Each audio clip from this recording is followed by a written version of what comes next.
High students, this is learn the skill.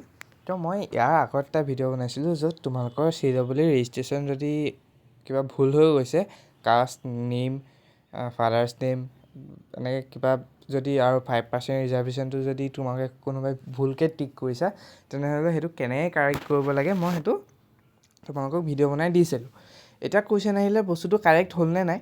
তো সেইকাৰণে মই তোমালোকক এইটো ভিডিঅ' মই আকৌ বনাব লগা হ'ল।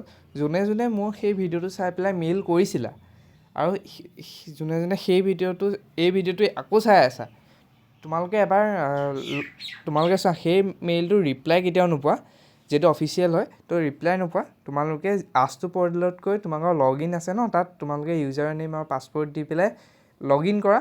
লগ ইন কৰি পেলাই তোমালোকে যিটো প্ৰিণ্ট এপ্লিকেশ্যন ফৰ্ম আছে, সেই এপ্লিকেশ্যন ফৰ্মখন প্ৰিণ্ট কৰি পেলাই চোৱা। তাত যদি তোমালোকৰ কাৰেক্ট হৈ গৈছে, ছাপ'জ তোমালোকৰ নেম আছে, নেমটো যদি কাৰেক্ট হৈ গৈছে, তেনেহ'লে তোমালোকৰ কাৰেক্ট হৈ গৈছে। সেই বস্তুটো তোমালোকে মোক কমেণ্ট ছেকশ্যনত নাইবা মোৰ মেইলত তোমালোকে মোক বস্তুটো জনাই দিয়া, ঠিক আছে। আৰু এটা কথা, কিছুমানৰ চাব কেটেগৰী ভুল হৈ আছিলে। চাব কেটেগৰীটো ইমান কথা নহয়, চাব কেটেগৰীটো একচুৱেলি এপ্লিকেশ্যন ফৰ্মখন নেদেখায়। তো তোমালোকে সেইটো মই তেতিয়াহে ক'ব পাৰিম যেতিয়া তোমালোকৰ কাৰোবাৰ যদি নেম ভুল আছিলে, ফাদাৰ্ছ নেম ভুল আছিলে, এজ ভুল আছিলে, সেইখিনি যদি কাৰেক্ট হৈ গৈছে, দেন চাব কেটেগৰী অট'মেটিকেলি কাৰেক্ট হৈ যাব।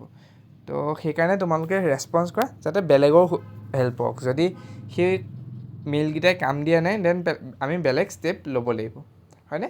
তো ঠিক আছে। তো আজিলৈ ভিডিঅ'টো ইমানেই আছিলে। তোমালোকে ৰেছপন্স কৰিবা, খালি লগ ইন কৰি পেলাই চাই ল'বা। তো মই পিছত তোমাক ক'বলৈ সুবিধা হ'ব। তো থেংক ইউ ছ' মাছ।